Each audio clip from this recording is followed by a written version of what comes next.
Hello there, and a very happy hump day to you. Steve Hook with you. Happy Wednesday. Welcome to the Right Hook. Glad to have you with us. We got a big show today. As we always do, we're going to be talking about, this report that a lot of people have been talking about, including President Trump, done by our buddy Ryan Morrow over at capitalresearch.org, Capital Research Center. So we're going to welcome Ryan to the show. And of course, as always, there he is now, right in the middle. And there's my buddy Michael Lauber. Hello, gentlemen. How are you both?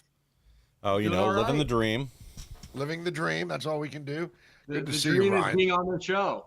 Yeah, Listen, it's wonderful to have you again, brother. I mean, I've known you forever and a day, and when this story broke, let me just ask you this. For those of you who don't know, Ryan wrote a piece that ended up managing to find its way on the Resolute desk in front of President Trump. President Trump reads the report that you wrote, Ryan, and is now taking investigative acts against the Soros organization, most notably Open Societies and all the other ad hoc groups that he funds, which is kind of just a way of laundering money into the hands of some very bad people.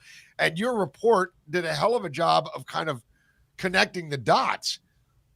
Did you have any idea when you drafted this report and posted it online that you were going to get this kind of response to it, first of all? I knew it would deserve it. I had grown cynical and disappointed over the many years that we've known each other. How many times have I released things that I thought should go to the top, and then like nothing happens. So I wasn't confident that it would happen, but I knew it was deserving. So what happened was that Charlie Kirk was martyred. So it's a very emotional time, and I had this report already developed and was just kind of going through the process at Capital Research Center where I work. And it was obvious that now was the time. And so I reached out to Glenn Beck, who I know from other things that we've done together. And amazingly, he said that he was guest hosting Charlie Kirk's show on the 1 week to the day of Charlie's passing. So it just couldn't have been a better time. And that's why I said this was the beginning of the counteroffensive. And I didn't realize how much of a self-fulfilling prophecy that was, because it really went viral on social media. I used my own contacts to make sure that it got to the highest levels I could possibly get it to within the administration. But they receive a lot of things, so you never know. And then the New York Times breaks the story that the Justice Department, specifically the Deputy Attorney General, had issued a directive to the attorneys' offices in 6 states, telling them to prepare probes into Soros and the Open Society Foundations. That's his billionaire nonprofit empire. On the basis of this report. Like, they actually said, well, what's your evidence for launching this investigation? And he said, this report. Wow. And let me just, for those of you who have not read the report, and I wouldn't blame you because it's very long, but it's very detailed. And once you kind of get into the nuts and bolts of it, you realize, boy, howdy, George Soros is one evil son of a bitch. That's why we decided to call the show, Could This Be the Beginning of the End for Darth Soros? But the report starts out like this. Since 2016, George Soros' Open Society Foundations, now run with his son Alexander, has poured over $80 million into groups tied to terrorism or extreme violence. So that right there kind of comes right out and grabs you. You throw the terrorism word, extreme violence. Now, this isn't just Islamic terrorist. We're talking about domestic terrorism here. Antifa, Black Lives Matter, and all these other hardened left-wing causes, correct? Right. I mean, that's the type of headline that if I saw that somewhere, I would have immediately said that's garbage, because there's so many people that exaggerated George Soros's influence and power over the years that my reflexive answer to everything was like, no, that's probably fake. And usually I would probably be right, because people made it sound as if everything anyone did that they disagreed with was puppeteered by George Soros. But I looked into this because I was mapping out the anti-Israel network in the U.S. And time again, I was finding that when I was looking at the financing, Soros's name was coming up. And I realized that a lot of the reporting on Soros came in drips and drabs. And I thought, oh my God, I couldn't believe it when I realized no one had actually gone through all the thousands of grants. and taken that months and months and months to actually get a final number, a final handle on it all. It was like people would find one grant and then write the report, and it would be a blip on the radar and then go away, and then people wouldn't stitch it all together. And so I went through it all. It took a massive amount of time, but it was so worth it. And that's the number I came up with, was based on his own records from his own website, over 80 million to 54 groups that are either domestic terrorists on U.S. soil, meet the FBI's definition of domestic terrorists, or are pro-terrorism, like they love October 7th, either in the United States or around the world. And his website says this is just what he's comfortable telling you about. Wow. That releasing the information can jeopardize the safety and the functioning of a grantee or open society. They're not putting it on the website.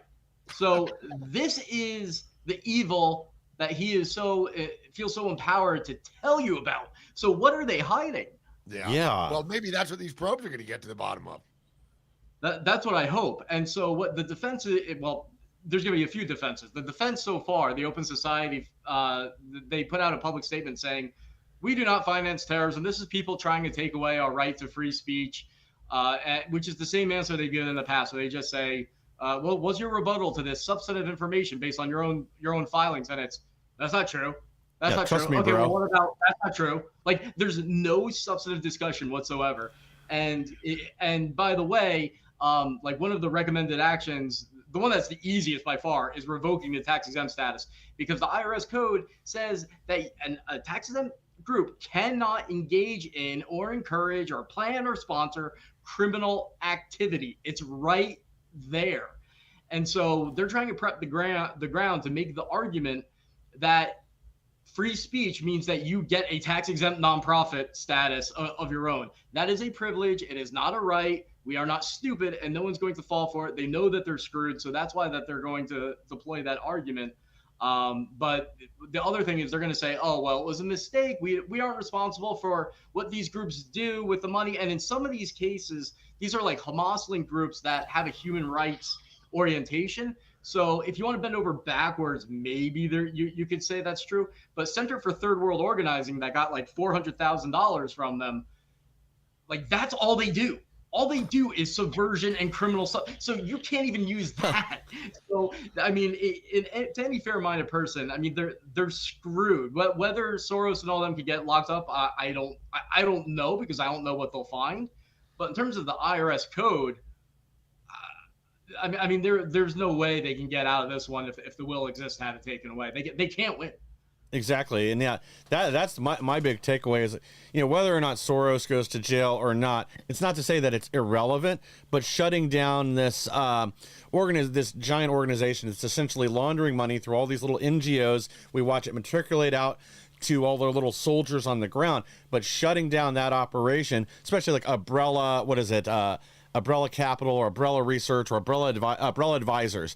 And, that's the one that not just... Yeah, Arabella, sorry. That's the one that not just Soros launders money through, but also Bill Gates has shoved a large amount of money through there. Same with Reid Hoffman and many others, not just billionaires, but other millionaires that are financing a lot of these operations. Yeah, what about the people that donate with their Social Security checks? Like, It's easy to focus on the billionaires, but what about these poor people that they don't know or have the time to do the research that I did? So they give some money because they think it's going to go to feed some kid who's starving. So they take $25 out of their Social Security instead of, going out for a dinner. They don't have much money, and then it goes to this stuff. And I said on another show, I'm like, if this money was redirected towards things like, I don't know, helping Palestinians genuinely pursue peaceful ends, you'd have peace in the Middle East. Instead, It goes to creating a marketplace for anti-Semitism and anti-Americanism that makes the world worse for everybody. Except for George Soros, because he likes to say, and he openly says this, his ideology is himself. He admits that he has an insane God complex, and he has said it several times. Yeah, well, I'd say it's more of a devil complex, but that's just me. Yeah. Now, now here you go. You've got Soros's Open Society and his son Alex, who apparently is even worse than George Soros. Although how mini-me could be worse than the big man Soros is. I don't know how you could possibly make that. I mean, I guess it could be, but George Soros is bad enough. But so this is not only going to dry up open societies. Perhaps it'll really kind of get. They'll probably, I would think they're probably kind of battening down the hatches there right now, probably being very careful with where they send their money because they know people are going to be sniffing around. But once you do that, Ryan, not only do you defund crowds like Antifa, which it's just an idea, it's not an organization. Yeah, horse shit. We've seen them. We've seen them everywhere. Did some of this money kind of go towards those mysterious palletfuls of bricks that just all of a sudden happen to appear on street corners the day before a planned riot? I mean, is this the kind of money that they're spending? I mean, I'm sure that not all of it is earmarked by open societies, but they probably give them a blank check and say, whatever you need, here's the money. Is that the way it works? I don't think so, actually. It looks like those individual militants, they'll raise money just through like Cash App and things like that, because that stuff is cheap. That's not what Soros and people like him want to spend their money on. They're there for the big ticket stuff, for the real expensive stuff. And what's the expensive stuff? It's staff. It's the ecosystem. Yes. All of that becomes inevitable if you create the ecosystem of hate. That's the expensive part. And so that's what costs money. You have to have staff organizing, staff to manage social media, staff to make all of this stuff popular and normalized. And by the way, I'm willing to bet, and in fact, I'm tempted to investigate this in a more thorough way. If you look at these groups, how much money they made, what their revenue was before October 7th and after, and what their salaries were, I bet you would find that these anti-capitalist warriors are the dirtiest capitalists out there, because anti-Semitism is a business model. Yes. Yeah. There's a lot of money in Jew hate. Real quick, they make their living. I can't emphasize this enough. These groups that receive this money, they make their living doing this, and their fundraising increases the more crap they stir up, because that's a fundraising pitch. Yeah. And real quick, these mysterious pallets of bricks. I remember right after 2020 that, I wish I could remember what reporter it was that was looking into this, but they contacted some of the companies that delivered them, and they were all, of course, paid for with disposable credit cards with origins all over the country. So it wasn't one specific person. It was somebody's credit card from, I don't know, Oklahoma, buying a pallet full of bricks for $700, having it delivered in front of a certain business. Somebody else does the next one. But yeah, to your point, Ryan, too, like there are people like, I keep bringing up this this company in California that was handing out the riot shields and the bionic face masks in California. Their stated purpose is to help deliver medical care to the homeless. So I'm sure there's a lot of people that have a legitimate fraud case against them, because when they donated there, they thought that's what they were supporting. They didn't think they were going to help support ICE rioters. Now, I'm sure some people did, depending on the connections with the organization, but I'm sure their average donor probably thought they were going to help people that needed medical care that otherwise couldn't afford it get what they needed. Now that's an idea. We can find some people who donated and didn't realize it was going to that stuff. Just even if it was represented in a false way, I don't think you have to necessarily say, because it'd be hard to say, oh, well, your donation went specifically to this item. But if you're just pitching it as, oh, well, this is purely about taking care of the needy, but then you find out even just through their website that there's other stuff going on with that money, maybe there's an argument for lawsuits there. Maybe there's an argument for lawsuits for the victims of this type of stuff. Yeah. I know the Justice Department, the Civil Rights Division, filed that lawsuit against some chapters of American Muslim, or a chapter of American Muslims for Palestine and the Party for Socialism and Liberation for harassing Jews. So if that's successful, then I can see that being a model going forward. I have a long list of pretty easy ideas that the administration could pursue, as well as just average activists could pursue, that would hurt this overall infrastructure, not just of Soros, but everyone else involved in this stuff very rapidly. So a lot of this talk about going after material support of terrorism and even arson, I saw New York Times was saying they're looking at.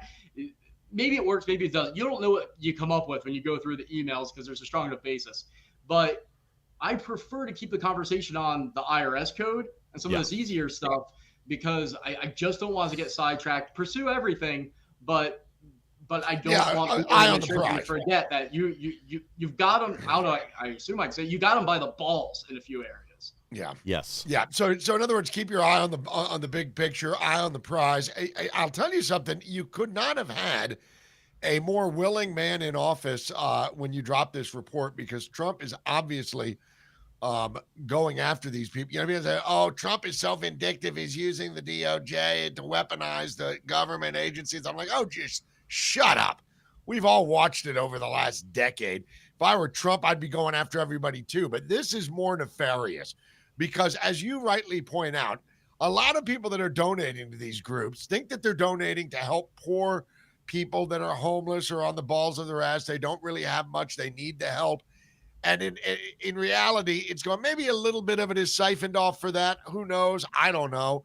But I know that a lot of it is going to foment dissent and disunity. And that's where Soros comes in, because that's where he makes his money. He makes his money by destroying, well, currencies. He's a currency manipulator around the world, has been for years. And disunity helps him out. So he's an evil SOB. But, you know, Ryan, Trump, before he went after this, and thank God, if my man Ryan Morrow is in part or in large part even responsible for bringing down Soros, I will be shouting that from the rooftops, because I'm so proud of you for this report. But before this report, they went after USAID. And I think they are starving the Democrats out. I mean, you take USAID and George Soros out of the mix, where do the Democrats get their money anymore? Here's how I would phrase it. I'm always careful, and I genuinely emphasize this. If I thought this was an effort to eliminate the Democratic Party and the left from civil society, I'd fight against it. Yeah, but I would too. I mean, I'm a political independent. I don't care about these political games. But if somebody is financing the destruction of my country and making us hate each other, I don't care if you're right or left, whatever. It's just Soros was a big name and the money led there. And you know what? If a particular political party or candidate suffers and has a disadvantage because the people who back them are involved in this type of crime and this type of evil, well, that's just where the chips fall, you know? And I would say the same thing if it was on the Republican side. So it's, and by the way, a lot of these groups that Soros and these groups fund, they say just as bad things about the Democratic Party, about Biden and Kamala, and about destroying them.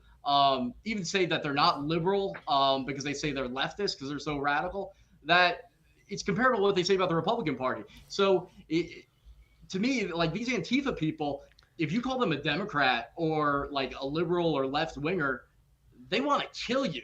Yeah, so, because they're nihilists, is what they are. I mean, that's who they are. They're anarchists, and like they're very big on gun rights. Like Antifa rhetoric when it comes to government is like almost radical libertarian. It's like no government or minimal, and then far on the other side, you know, a social, you know, every anti-police and things like that. And I say the same thing about the so-called far right with the white supremacists, where people say, "Oh, that's far right." How is it there?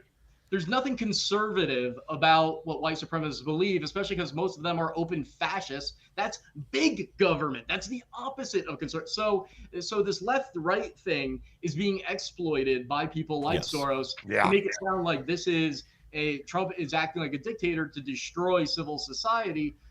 But that's just people like Soros who actually aren't genuinely liberal or genuinely progressive, exploiting the fact that we simplistically look at everything as a right versus left issue. Yeah. Well, two things real quick to your point. First, Ryan, that, you know, Soros and a lot of these entities that have been funded through open societies and other organizations that he controls, you know, that really is what's driving the Democrats off the cliff. The DSA and everyone else that want these more radical ideas that his organizations tend to push.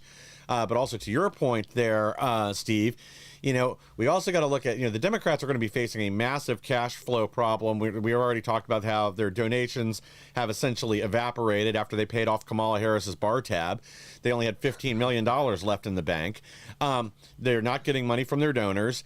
And we also have this Act Blue investigation going on. That's $800 million in illegal foreign donations. And they're going to have to pay that back, which means they're going to be operating at a deficit going into the next probably 2 election cycles. So they're going to be broke. They're going to be out there next to the homeless guy begging for your pocket change just to get on the ballot. Yeah, Did you it's see not the going New to York be Times easy. report where they're simulating the population growth with the electoral votes and how Congress, the makeup of how that's going to change? They said by 2032, I think they said, that the Democrats could win Nevada, New Hampshire, Michigan, Wisconsin, Pennsylvania, and still lose. Wow. Like Well, you're not like incredible. I mean, like what are they gonna do to possibly like I don't know how you can change things enough to survive Well, that. let me just say this real quick, kind of on that, because right now we are in the middle, and I don't give a damn what anybody else says. It is the Schumer shutdown. He shut this down. And Schumer shut the government down because Schumer is petrified of AOC primarying him. Now, if Schumer were from, oh, I don't know, North Carolina, he wouldn't have this problem. But unfortunately, Schumer is from New York, and New York is filled with a bunch of abject morons when it comes to politics. They're all far left. So the only person that can beat Schumer in New York is somebody that's further left. That's AOC. And it seems that what Chucky is doing now is completely caving to that particular wing of his party, which seems to be the majority of the base now. It's very, very strange. And I know we're kind of getting off on a side note here because this isn't your article wasn't really about politics per se, but it just so happens that it all kind of comes together, doesn't it? Because we've been looking at Soros. I remember 10 years ago, the left was all about the Koch brothers. The Koch brothers, the Koch brothers. The Koch brothers didn't have squat on George Soros. I mean, his fingers are in a lot of pies, including, and I'm going to quote, I want from your article, the Ruckus Society. Tell me about the Ruckus Society, Ryan. What are they all about? They're a bunch of terrorists. So basically, they're an anarchist group that was founded by the founder of Earth First, which is an eco-terrorist group. So they create this entity, and their website and the materials include instructions on how to commit terrorism, burn buildings, and things like that. Like no one should be connected to them in any way. And yet here you have money going from Soros to Center for Third World Organizing, which brought Ruckus Society into their network. So they merged together. And these other groups that are funded by Soros that are a little bit more careful with what they say they want to do, what they'll do is they'll put together these activism toolkits, which normally is just like advice on how to talk to people, answer questions, real basics for a protest. And so people don't even look at them because it's like looking at like a movie ticket receipt. Like it's like, well, what? There's nothing there. But I looked at them, and aside from some hints at supporting October 7th, what I started to see was with different degrees of boldness, they would link to the website of Ruckus Society and other anarchist websites. So there might be a group where all sounds lovely, and they say, to learn more about how to organize a protest, go to this link, and you click open the link, and you'll go to a nice link about, how to have a good email list or something like that. It'll be hosted on the Ruckus Society website, so that anyone who goes to it, they could have chosen a million websites, so that they send you there so that you see in the sidebar all the instructions on how to commit terrorism. That was one of the more slick tricks I've ever seen. Others are more blatant and actually will say things like, here's how you do economic sabotage, here's how you block roads, here's the resources from the Ruckus Society. But I was surprised the number of groups that quite blatantly engage in that. And by the way, the portion that's the over 80 million that goes to domestic terrorist and pro-terror groups that I track, that goes to 54 groups. About 23 million of that goes to at least 7 groups that are doing domestic terrorism on U.S. soil, inciting it, so in some way materially making it happen. But that's actually an undercount because I want it to be as rock solid as possible. So when I say 7 groups or 7 entities, some of those entities are coalitions. So like the U.S. Campaign for Palestinian Rights, as one, because it's one in the most literal way, it's one entity. And I didn't want to open myself up for any type of distraction of criticism. It's actually a network of 300 groups. Wow. There's another one that I think is like 60, and that one is promoting Antifa, like very openly to stop Cop City terrorists, and promoting their fundraisers. So the numbers. I mean, I was as conservative as you could possibly be to minimize this so that it was foolproof and no one could say anything. And the vindication for that came in the last New York Times article about this, because even though it was biased and trying to make it sound like my report is opening the stage for the destruction of the Democratic Party at the hands of dictator Trump, what they actually say in there, that the report does not accuse Soros of directly financing terrorist attacks. That's true. I mean, so they properly called the fact that I didn't want to go above, a certain barrier. But what they said was it does show money going to groups that celebrate October 7th, and engage in property destruction on U.S. soil. New York Times said that. Wow. So the New York Times essentially said, I was telling the truth. Open Society Foundation is lying, even though they didn't state it. But anyone that follows it and compares what their denial to my report, to what the New York Times report, would see that I won. They investigated, and they said the verdict was on my side. The only area of criticism that they had, it wasn't really criticism. They said, well, groups like Center for Third World Organizing, only 2% of their revenue came from Soros. So they're saying Soros is being magnified as like the boogeyman. And I say, you want to make that argument, God bless you, because that just the bigger point of that this is an infrastructure. So if you want to say and tell the world, hey, as bad as you think Soros is, and as bad as Soros is, according to Ryan Morrow Capital Research Center, the problem's actually way worse. Yeah. Okay, fine. You're making a pitch for me and the organization I work for. Thank you. Yeah. Well, like I said, Soros has got his fingers in a lot of different pies. And I mean, it doesn't surprise me. Well, money is fungible, man. So if Soros donates 2% to that group or 30%, it doesn't much matter. He's donating to a group of terrorists. And I just don't see how he dodges that bullet. And the thing that, and the reason, and I know, Ryan, because I've known you long enough, I know you don't want to get into the partisanship of this, and I'm not trying to drag you there, but it's damn near unavoidable.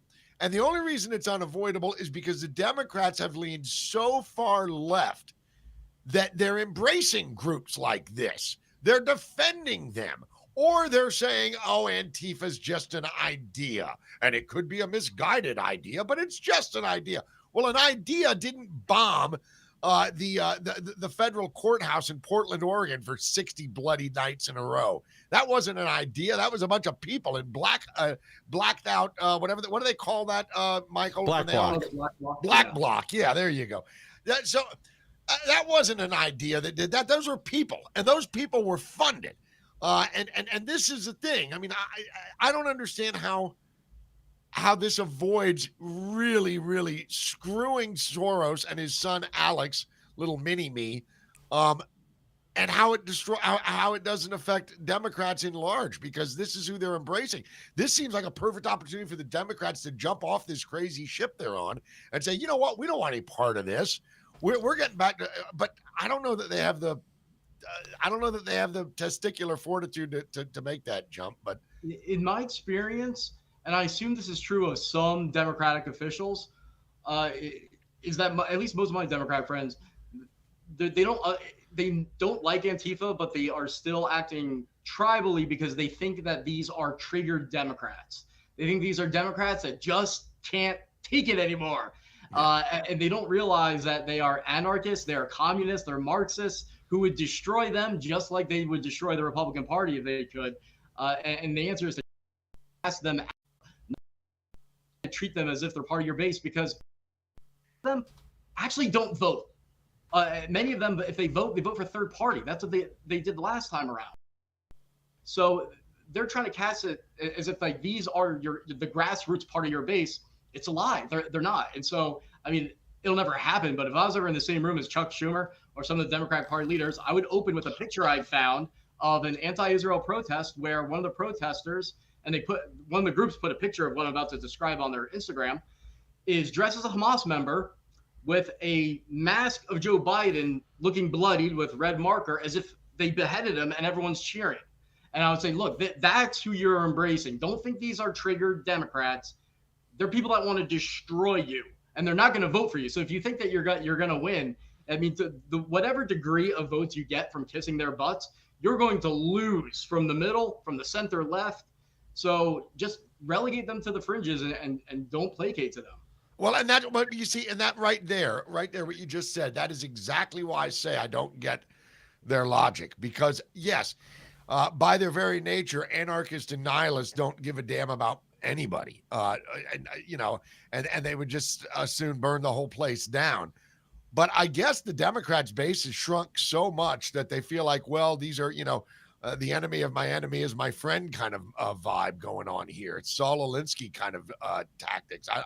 What were you going to say, Michael? Looks like you want to chomping Well, at the bit. I think they think these kind of tactics helped them win in 2020 when they basically held the country hostage during the Summer of Love riots. And they were hoping for the same effect now with these violent protesters in front of ICE. But there's a totally different attitude now.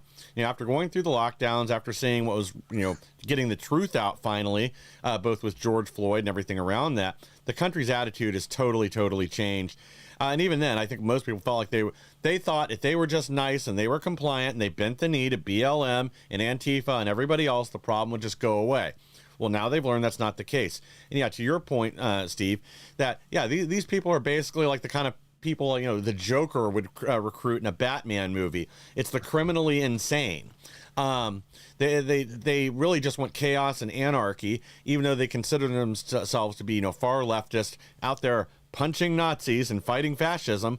The rest of the country has woken up to that is not a fact. That's not the reality on the ground. And especially after Charlie Kirk's martyrdom, that message just doesn't fly. People see that this violence is coalescing on the left right now. It's firmly attached to their party. I don't think that's going to change in the immediate future, especially when you still have people that are mainstream Democrats like AOC and others out there, touting the same message, encouraging more violence. I mean, we've talked about the videos of Maxine Waters talking about getting in people's faces. You don't back down. You get in front of them when you're at a gasoline station. This is, I think, really just solidifying who, unfortunately, the Democrat Party has become, especially over the last 10 years. Where they're just hyper aggressive, they're violent. If they don't get their way, they don't want to talk about it. It's just chaos in the streets.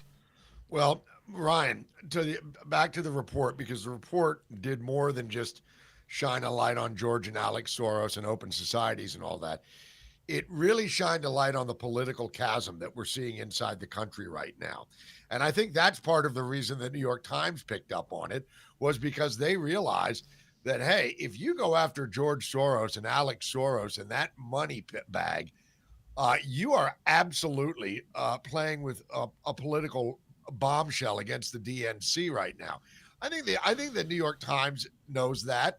I think the Democrat Party knows that. Schumer, Hakeem Jeffries, they know. I mean, good God, how many videos do we have to see of Hillary and Bill Clinton and Barack and Michelle Obama arm in arm with George Soros? I mean, he's their sugar daddy. As much as people would say the Koch brothers were all up in Trump and all this, that's simply not true.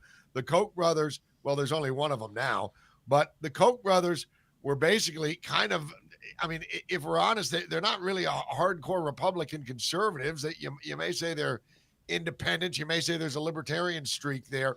But with Soros, what you see is what you get. He is a destroyer of countries. That's what he does. You said it. He said it himself. He has a God complex.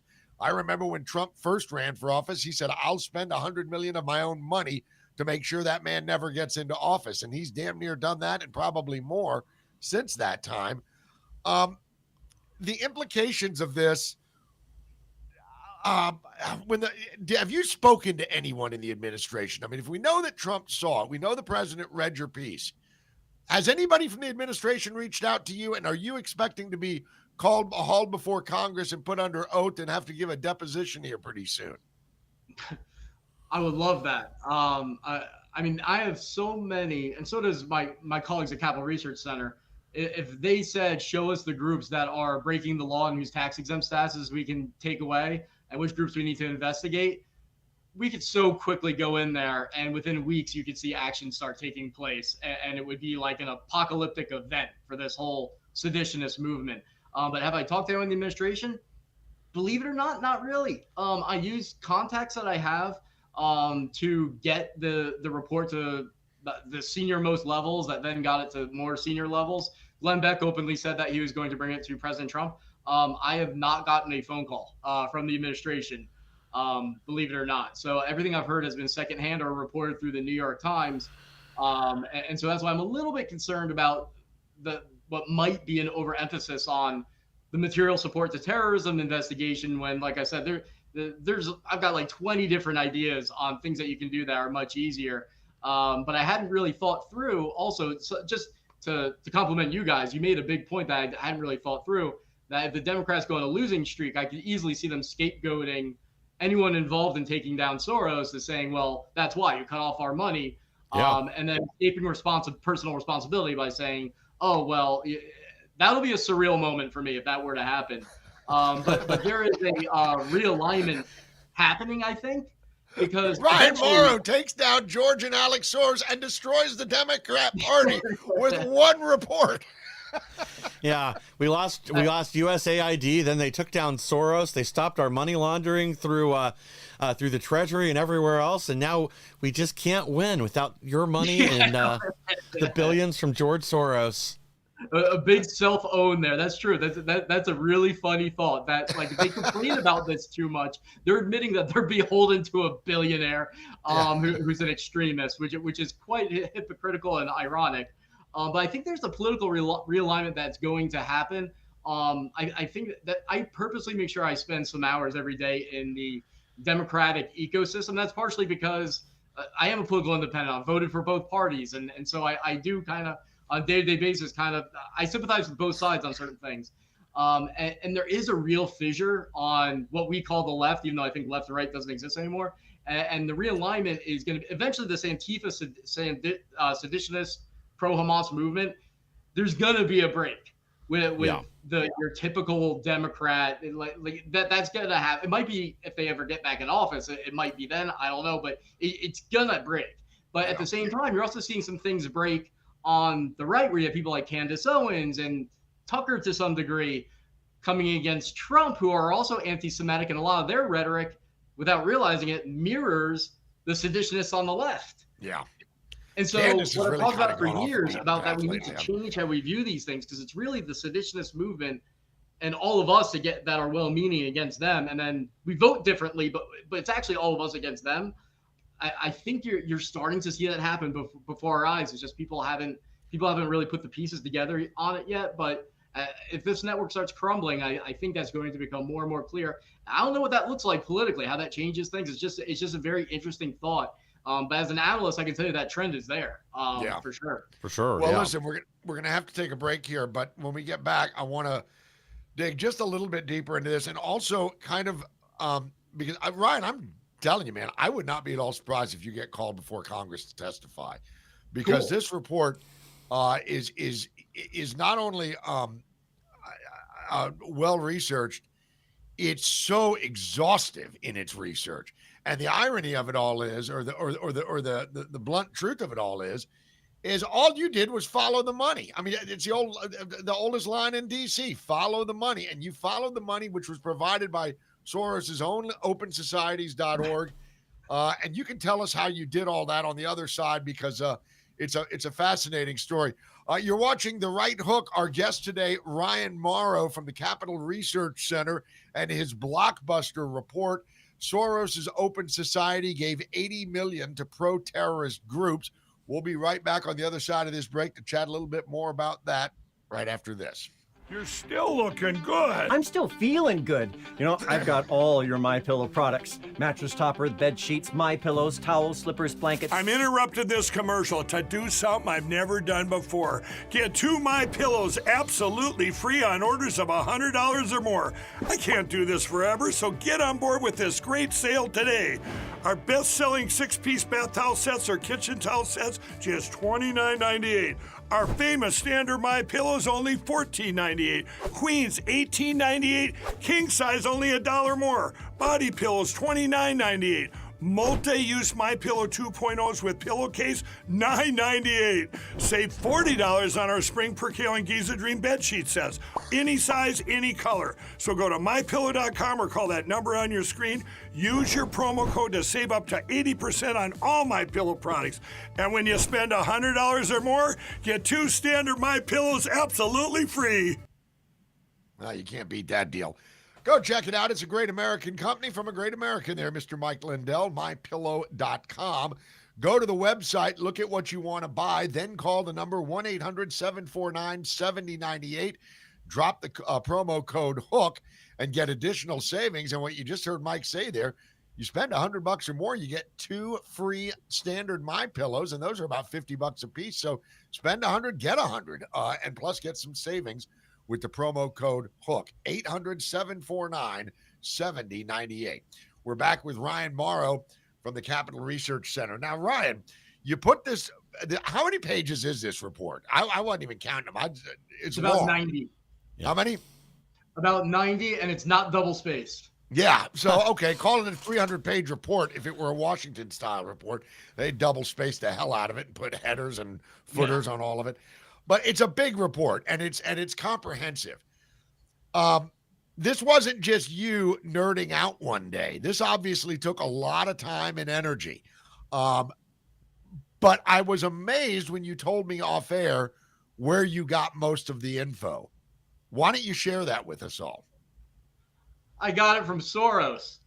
I got it from his own filings on his website. That's why I opened up the report emphasizing this is just the stuff he says he's comfortable telling you about. Could I find much more? Sure. With my background in doing intelligence type work, there's all sorts of creative things I could have done. I didn't want to do that. I wanted to just find out based on his own words, because he can't really dispute it then. And that's why the New York Times, New York Times did reach out to myself and the Capitol Research Center with some very pointed, good questions about the data that showed they really were going through going through every letter to try to find an error. And I'm glad that they did, because the report that came out ended up vindicating us and basically debunking open society. So I'm fully comfortable if I had to go in front of Congress or anything, because there's no interpretation here. It was time consuming, but one of the easier things I've done. Well, yeah, when the guy lays it all out there, it's almost an ego stroke for old George. This is where I spend my money. This is how I do it. Never thinking that anybody's going to say, well, you know what? This son of a bitch is describing funding terrorism. I think I'm going to follow a few of these links. And that's exactly what you did. And what does it feel like to know that your report lands on the Resolute desk in the Oval Office? It hasn't quite dawned on me, because I've been so much in action mode of how, like, who do I talk to? What do I do? Man of action, Ryan Marlowe. That I'll probably end up staring at the ceiling blankly about a week from now, once I settle down. But actually, what was more emotional for me was after Charlie was martyred, when I got the report and it dawned on me what I had. And then Glenn Beck said, I had no idea he was going to be guest hosting Charlie's show. And that was going to be on the 1 week to the day of that. And that he was going to be releasing it. That I was uncommonly emotional for that. Yeah. Because that was just unbelievable. In so many ways. Because I felt like I could strike back finally. Because in my line of work, you spend a lot of time feeling powerless. Because you can come up with smoking guns and dedicate and pay a price for it, because it does damage to your social life, to your dating life, to your professional life. And you have very little to show for it usually. But I was so upset at what happened to Charlie. Yeah. And then so to have that happen and be like, well, on the 1 week of that happening, Glenn Beck's going to release this with you, is like, finally, I get to punch these guys back and make it hurt. And it hurt, because now you have these Justice Department investigations. And if it's done the right way and they keep their eye on the ball and hopefully involve outside researchers outside the government, this is just the tip of the spear. Like as bad as you think it's going to be, it's going to get way worse. And that's why I said I'm Glenn Beck, and I'm so serious about this. Any group out there that is rich and is just giving out grants, you want to be lazy, fine. Call me. I will volunteer my time to vet those grants for you, to make sure you're not financing terrorism to the best of my ability. I won't be able to do a deep dive on each one, but I can check it against my records that are extensive. And if you don't do that, then I and everyone else has a right to assume that either you're purposely financing terrorism or you don't care. It doesn't bother you that much. So with that offer out there, no one has any excuses. In fact, I would love if volunteers email every left-wing group or even right-wing, whatever. Let them know that I'm willing to do that, so that no one has plausible deniability anymore. Yeah. Well, it seems to me, especially in the case with George and Alex here, that the ends justify the means. I mean, they may have 7 degrees of separation between actual bomb-throwing Antifa members, but the money, being fungible, is finding its way to those guys in Black Bloc, and they're using it. And if Soros is just kind of playing a Pontius Pilate role, I wash my hands of this. Oh, and by the way, here's a check. How many zeros do I need to add to this check? that's guilty as sin as far as I'm concerned. I just Yeah. really do hope, now that we've got this government shutdown, that kind of begs a different question. With the government shutdown, are they going to be able to pursue any investigation, or are they going to have to wait until the government comes back into power? I mean, The people I know that are in FBI and elsewhere are still working.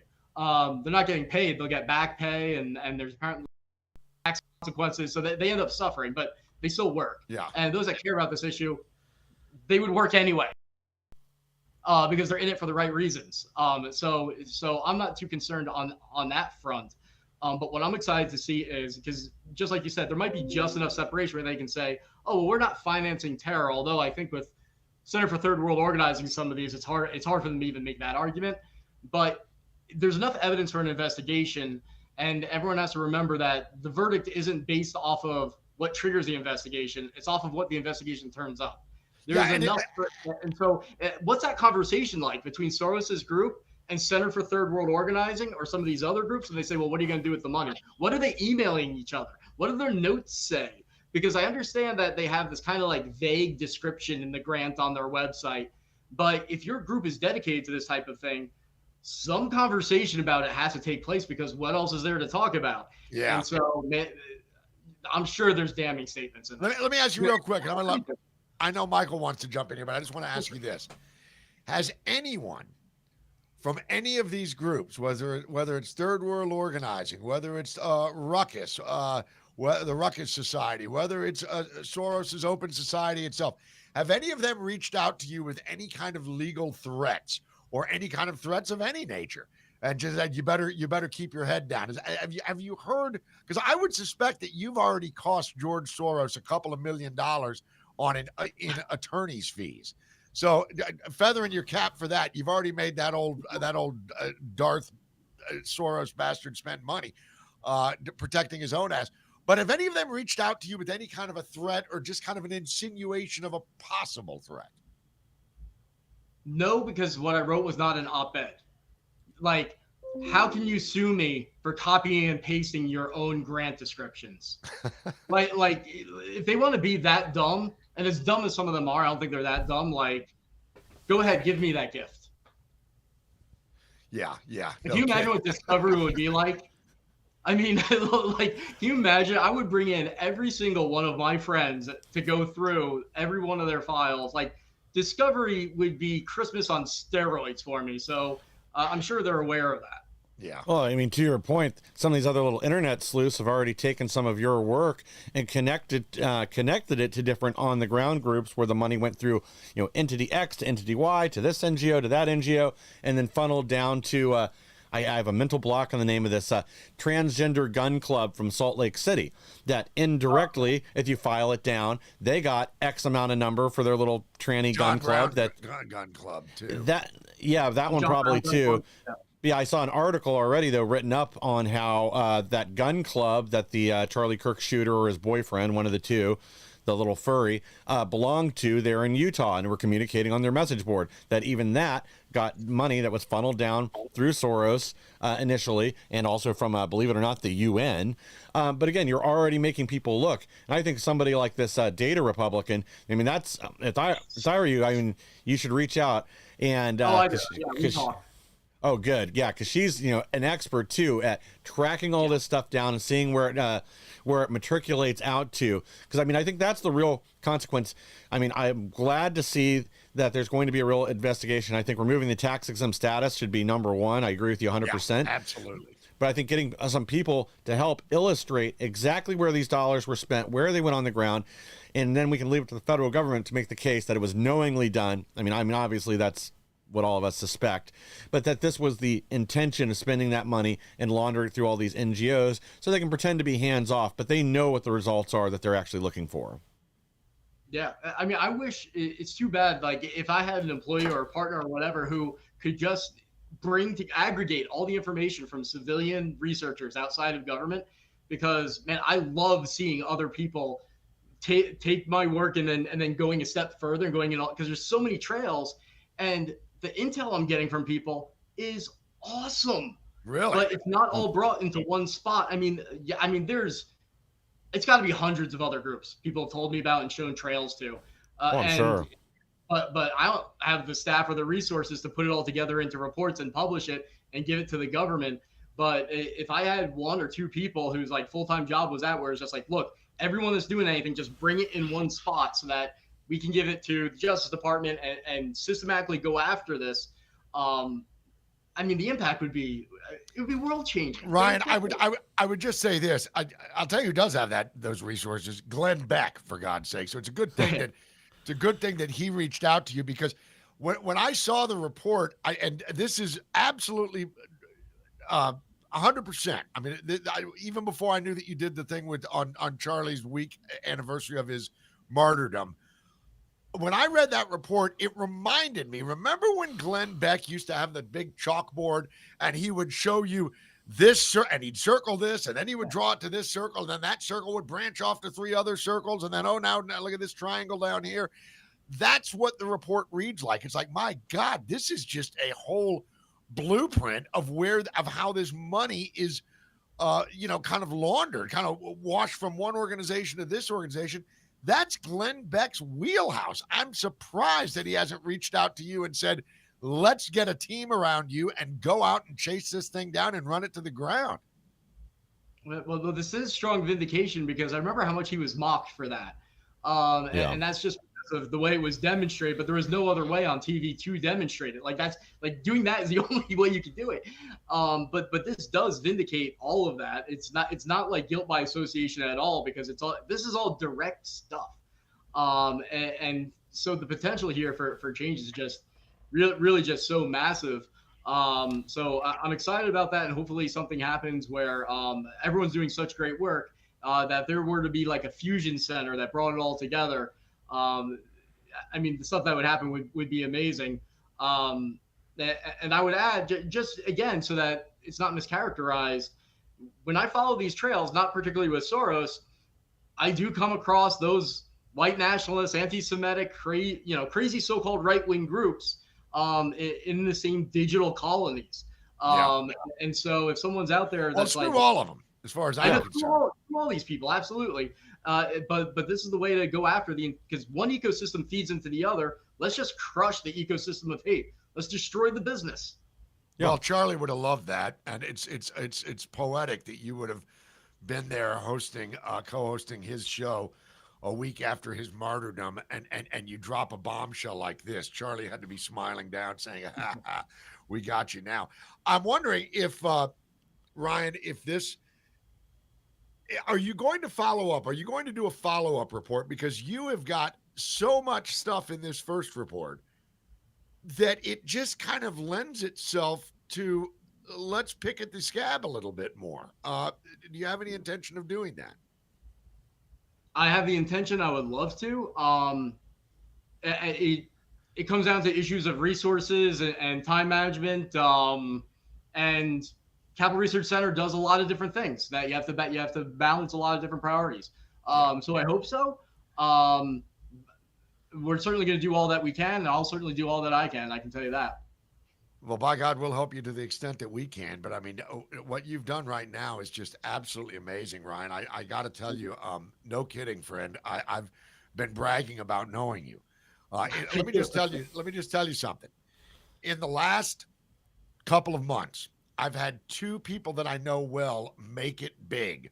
One of them was the chick that filmed that couple at the Coldplay concert. Oh yeah, I forgot about that. So I know her. You know the lady that did that? The girl that did that is my oldest daughter's best friend. Her name is Grace. She's way. She's a sweetheart. By the way, so cool. Ryan, you're a Jersey guy. She's from Point Pleasant.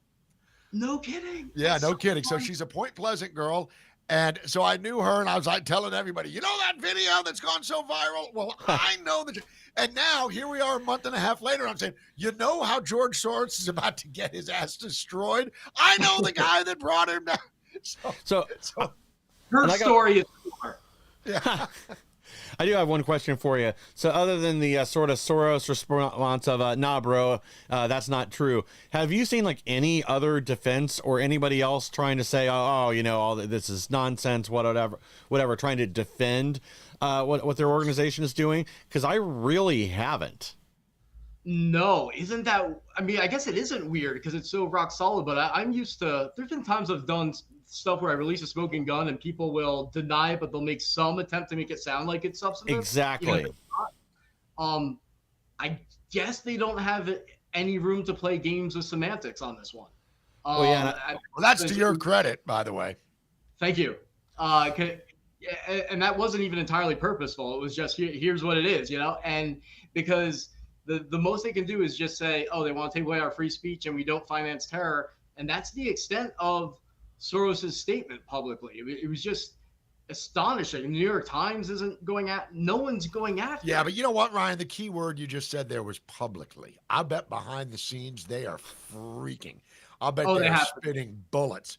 Yeah. I bet they are furious. You're right. Every group is spending money on attorney. Anyone that receives Soros money now is hiring an attorney. I hadn't thought about that, but you're right. The money that would go to extremism is now being spent on lawyers, that's great, You're damn right, it's great. Yeah, it takes the money off the board. They can't finance more literal terrorism on the street because they're more worried about the legal repercussions of what they've been doing. You caught them with their hand in the cookie jar, and even better, you did it with their own words, like you said. And handed the cookies around. That's the real thing. I mean, they took the cookies and gave them to all of their cookie monsters. Yeah, and how many donors are going to run from this? So if we keep this going, I think it probably is self-sustaining at this point. There's going to be a lot of people who donate to them and don't realize it and are going to learn it and just out of their own morality are going to say, I want nothing to do with this network. Well, then there are others that maybe are a little sympathetic but are going to say, this is too hot for me. I got a family. I'm running away from this network. So you're not going to see the effects of this for, at least another year and a half when their tax records come out and you start seeing, oh, wait, this group is no longer getting money from Soros, or this group is no longer giving money to Soros's group.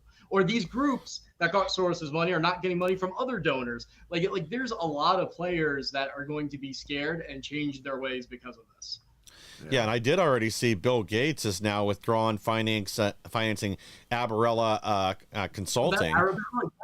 Yeah. I got to give credit to Scott Walter, the president of Capital Research Center, who wrote the book on Arabella in such great detail that I can't even fully absorb it. But I know that people who love this stuff, like it's like the crown jewel. And so that news broke. And I know that he had been talking to people at the White House and people high up about what to do about this. So that was a smart move on the part of Gates. Yeah. And one last thought there too is, what you're doing, we talk about a lot of times how, the important part is the left likes to call it institutional knowledge. I hate that term, but it's the infrastructure that makes it possible for them to do what they're doing. What you're doing is taking that down brick by brick. And, that's really what's going to be valuable in the long run. We've seen the damage that Soros has done with his foundations and organizations, not just here, but around the world. From currency manipulation to fund all this stuff to, funding riots and funding literal terrorism, in my opinion, overseas.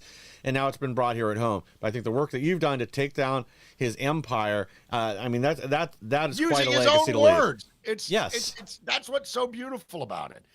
Speaking of his own words, I've got to add this in real quick. So there's a website called Truth Out. It's a media organization that's very Antifa friendly and pro Hamas and you guys have talked about them. They're like a media hub.